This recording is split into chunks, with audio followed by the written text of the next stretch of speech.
TTD Parakamani ఆస్తులను దోచేశారన్న ఆరోపణలో వాస్తవం లేదని మాజీ టీటీడీ బోర్డు సభ్యులు పి అశోక్ కుమార్ అన్నారు.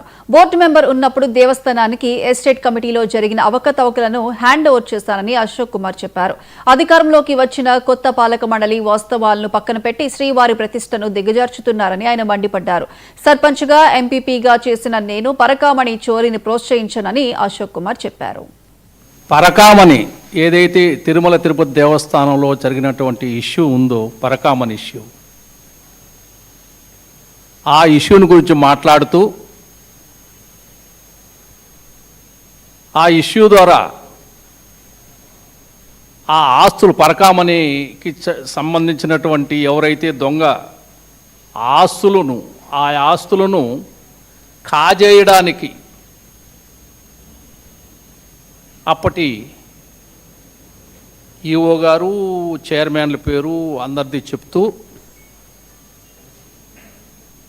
ఎస్టేట్ కమిటీ సభ్యుడిగా పోకల అశోక్ కుమార్ గారిని నియమించుకొని వాళ్ళకు అనుకూలమైన వ్యక్తిగా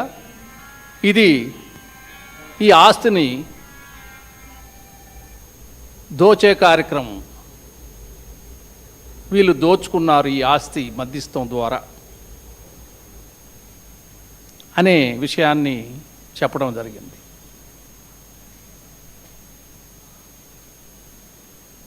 పట్టాభి గారికి మరి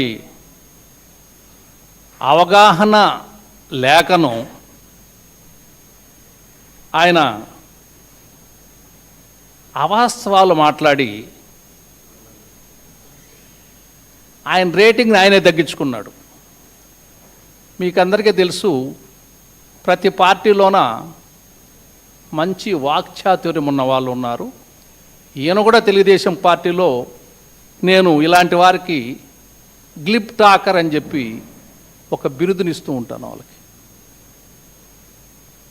వీళ్ళు ఏమనుకుంటారంటే గ్లిప్ టాకర్స్ ఏ పార్టీ అయినా కానివ్వండి, వీళ్ళు మాట్లాడేటప్పుడు వీక్షకులు భలే మాట్లాడుతున్నాడు, భలే బాగా మాట్లాడాడు అని అంటూ ఉంటారు.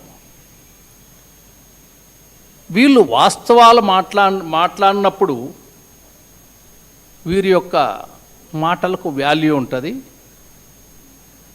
వీరికి ఉన్నటువంటి వీక్నెస్ ఏమంటే వాళ్ళ నేతలు మెచ్చుకోవాలనో, జనమంతా క్లాప్స్ కొట్టాలనో, వీళ్ళేదో అద్భుతాలు కనిపెట్టేసినట్లు అవాస్తవాలు కూడా జోడించి చెప్పేస్తుంటారు. దాని వెనుక వీళ్ళ రేటింగ్ ఎంత పడిపోతూ ఉంది, ఈడు వాస్తవాలు కాకుండా అవాస్తవాలు కూడా ఏదో చెప్పి నమ్మించడానికి ప్రయత్నం చేస్తున్నాడు అనే విషయాన్ని వాళ్ళు అవగాహన చేసుకోవడం లేదు.